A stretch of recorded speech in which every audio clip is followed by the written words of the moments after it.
like I said, yeah, how do you cope with all those people? You know, I mean, the stress of that care is got to be tremendous. You know, It is, but you know, I want to share a story with you that Sure. When I first started in hospice, you know, I had been a nurse already for 15 years or so, but I went through the orientation process, and I went with a nurse to a patient that the family had called and said that there had been a change in condition.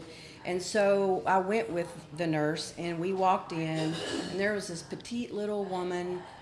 She was dying of cancer. She was laying on the couch, and she was very ill.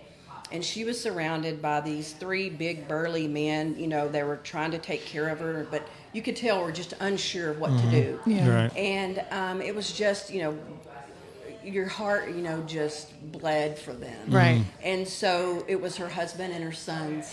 And so they went to the kitchen with the nurse to have a conversation. I just knelt down by the patient and just stroked her hair because she was sick and her eyes had been closed. And she opened her eyes and she said, "I'm afraid." And I said, "What are you afraid of?" And she said, "I'm afraid of what's going to happen to my boys and my husband when I'm gone." Christ. When I'm gone. And I mean, I could feel somebody walk up behind me, and it was her oldest son. And he knelt down beside her and he said, "Mom, we're going to be okay because you taught us how to be okay." Well, there wasn't a dry. No. There's not a dry on on that. this table right now. Right. But it was beautiful because at that moment, that awkwardness, they surrounded their mom and his wife, and that was our exit, you know. The oldest son, because I was crying, he walked us out to the car, and he put his arm around me and he said, "Are you sure you're going to be able to do this?"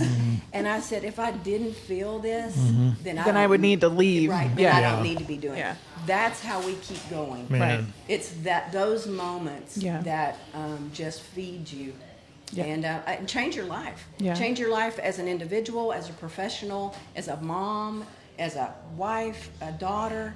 It's been amazing. It's been an amazing journey. It keeps our life in check. Yeah. You know, we Yeah. kind of come home. Keeps to you humble. things. Yeah. Absolutely. My poor teenagers will try to complain about something, and I'm like, "Well, I was sitting with this lady today who died," Right. and they're like, "Mom, stop!" Oh my God. And you're like, no, I'm not done. Let me tell you something.